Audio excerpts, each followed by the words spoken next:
nada. As imagens do Senado, Não eu tá pedi achando? várias vezes ao presidente do presidente Pacheco. Eu pedi ao presidente as Então os imagens. dois é bom, então. Eu sou integrante, eu sou um Estão dos lá, estão lá, 81 estão lá. e não, absolutamente E não ia dar não certo o episódio, nós recebi ficamos essas tentando imagens até resolver hoje. aqui, mas uma E hora você foi. não consegue, né? Ô, Então, Coca, você tá falando alto aí, filho. Tá atrapalhando o senador aqui. Porra. não, aí o que é que a gente percebe nisso tudo, né, Seif? Foi blindado para proteger. A gente não conseguiu investigar, por exemplo, eventuais infiltrados lá dentro. Mas sabe... Pessoas que entraram com técnica de guerrilha para quebrar tudo e fugir antes. A gente não conseguiu rastrear isso, porque não teve imagem, não teve nada. Não, nós temos as imagens que alguns filmaram com o celular. Não quebra, não quebra. Eu vi isso aí. Tu viu? Eu vi. E o pelotão, centenas de policiais na porta do Ministério da Justiça. 280 homens preparados. da Guarda Nacional, com escudo, com arma, com cacetete, com spray de pimenta, paramentados, com tudo. Esses homens ali na frente, segundo os especialistas em segurança que a gente ouviu, inclusive eu perguntei o repórter da Reuters, que estava lá, nós conseguimos aprovar o requerimento dele, foi um requerimento meu, e eu perguntei a ele, o senhor viu os seguranças parados em frente da Guarda Nacional, lá no Ministério da Justiça, no estacionamento? Eu vi. E eram essas imagens que a gente queria, porque ali bastava um comando simples, vamos proteger. Sim. Mas não deixaram acontecer. Exatamente, eles deixaram acontecer, porque foi planejado, gente. Eu sei que vocês não querem entrar em teorias das conspirações, mas aqui a gente tem que lembrar que o mundo ele é muito enorme e existem uma série de inteligências internacionais que operam no Estado brasileiro. Tanto russos, quanto americanos, quanto o Mossad, que é israelense, quanto a inteligência francesa, espiões iranianos, todos estão trabalhando aqui no Brasil para fazer operações de inteligência, de desinformação e tudo mais. Então, pelo que você está falando, houve uma omissão proposital do aparato de segurança para que ocorresse a invasão, porque eles precisavam que ocorresse um evento desse. Para a narrativa. Para a narrativa. Qual é a narrativa? Que existia uma tentativa de golpe de Estado no Brasil, que é mentirosa, porque não existe. Nunca existiu uma tentativa de golpe. O golpe, na verdade, foi dado, e aí vocês não precisam concordar comigo, mas eu vou falar, foi dado pelo Judiciário, através do Supremo Tribunal Federal,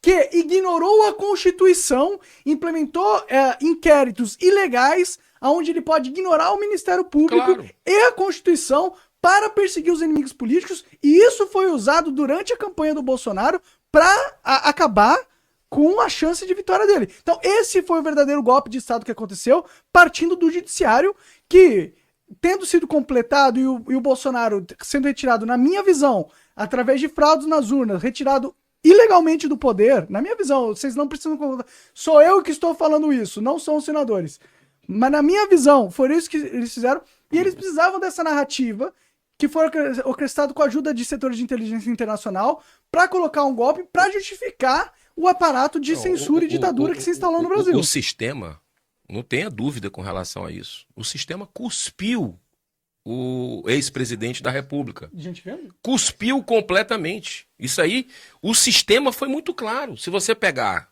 durante o período da eleição, vou te relembrar uma coisa aqui. Você não podia associar o Lula ao ditador Daniel Ortega, as relações de amizade, ao Maduro. Não podia. O Bolsonaro não pôde. Bolsonaro não pôde. Não podia relacionar o aborto. Há décadas ele defende, o PT foi o partido que sempre quis legalizar o aborto no Brasil. Eu estava como ativista na época, nem sonhava em entrar na política. Eu estava lá e vi isso, o PL 1135. Sim, ele sempre foi pauta desse Sempre foi. Aí agora, o TSE diz, não pode relacionar. Pô, pelo amor de Deus, aquele filme, a censura que aconteceu no documentário, quem mandou matar o presidente? Quem? Como é que é? Foi Brasil Paralelo. Do Brasil. Aquilo foi escandaloso. Foi escandaloso. Aquela coisa, como é que se diz? Liberdade de expressão a gente vê depois. Que a foi o voto Carmen da Carmen Lúcia. Escandaloso. Então, é uma coisa atrás da outra para tirar o cara. Não tenho dúvida. No meu modo de entender, isso foi claro. Tá, desculpa. Antes de você falar. Duas questões. A primeira. Urna. Eu não vou falar mal da urna que me elegeu. Algumas pessoas falam o seguinte, Seif, mas poxa, o pessoal fala que, não, o problema é só na questão presidencial. Nós, quero te dar uma informação, não sei se é nova para você, nós tínhamos pesquisas realizadas pelo PL, realizado por grupos isentos de pesquisa, de pesquisa de opinião pública, que mostravam que o cenário estava desfavorável ao Bolsonaro. Por isso que eu não vou falar, não, teve ou não teve. E eu fui eleito, então não posso questionar. Porém, a outra questão que você falou, se houve um golpe, foi um golpe do judiciário, não tem como não concordar contigo. Diante do que o Girão acabou de falar. Cara, o Janones falava besteira que queria, demorava 10 dias para sair do ar. Não saía do ar. Bolsonaro não pôde mostrar as imagens dele lá na Elizabeth, no enterro da Elizabeth, não pôde mostrar, não pôde fazer live da casa dele. Sim. Cara, o presidente da República mora onde? No Palácio da Alvorada. Não pôde fazer live.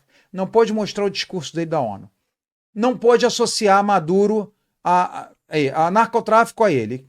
Né? As cadeias, os cadeiões, os presídios comemoraram efusivamente a eleição de quem? Do Lula. De um ladrão. Claro. O ladrão. Deles, né? Né? Não, a gente tem que combinar. Não tem democracia no Brasil há muito tempo. Você democracia é relativa. Verdade. Palavras do atual isso presidente. Nós não temos. Nós não temos hoje uma ditadura da toga, com um inquérito sem fim, sem obedecer o ordenamento jurídico do país. Pô, uma espada na cabeça. Eu sei, você é símbolo. Sem meu direito de defesa. Você é símbolo. Eu nem sabia o que eu fui punido. Eu nem tinha acesso sobre o que eu fui punido. Eles tiraram 300 mil reais meus numa canetada. Numa canetada. Porque ele queria, sem o devido processo legal. E agora vem o ministro do Supremo, né, o Alexandre de Moraes, dizer que estava que foi iam matar, iam degolar. Como é que é a história? Tinha uma coisa de que iam prender, iam enforcar. Pô, cadê a prova? Nós não temos que pedir isso. Tem que mostrar. Sim, que história é essa? Se tinha um ou outro Zé que claro, isso, não pode colocar isso no balístico, como se geral. O sentimento brasileiro. O Alexandre de Moraes só quer tirar ele do poder. Só isso. O brasileiro não tem esse sentimento. O brasileiro tem um sentimento pacífico. Monark, olha sempre só. Foi. Alexandre de Moraes falou uma coisa lá atrás que eu bato palmas. Ele falou: quem não quiser ser criticado, ser ironizado, nananana, foi na sabatina. Saia da vida pública. Ele tá sentindo. O senhor já teve ameaça de morte. Eu já tive ameaça de morte, inclusive agora uma recente. Magno Malta teve ameaça de morte. É difícil o senador que não tem algum tipo de ameaça de morte por e-mail, por mensagem WhatsApp, por direct message nas nossas redes sociais. É difícil. Sim.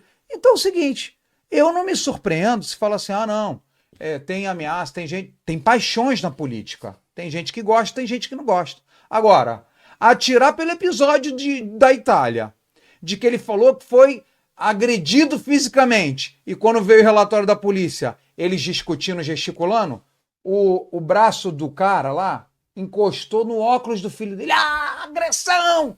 Então tem que dar um bom desconto. Mas eu acredito que sim, dada a polarização no Brasil e no mundo sobre políticas, posições, defesas, bandeiras, esquerda, direita, aborto, conservadorismo, liberdade, né? Eu acredito sim que ele é um cara que pode ser elogiado e querido por uma parte da população e uma outra grande parte não. O Alexandre de Moraes? Com certeza. Fica surpreso que tinha muita gente revoltada com ele nas manifestações, né? Mas eu acho que é plenamente natural. Se alguém faz algo do que ele fez, de literalmente rasgar a Constituição, é pra ter gente revoltada. É claro que eu não endosso ninguém querendo a morte de ninguém, mas obviamente, teve um cara que pôs fogo em si mesmo e morreu em praça pública em protesto ao Xandão. E teve outro que morreu agora, sob a tutela do Estado, que é o Clériston Pereira da Cunha. O Clezão. Você sabe quantos pedidos tinha para a liberdade dele lá na PGR, já autorizado? Por causa de... Não foi nem de problema de saúde, porque ele, desde que chegou lá, ele tinha problemas graves de saúde e era para ter sido liberado.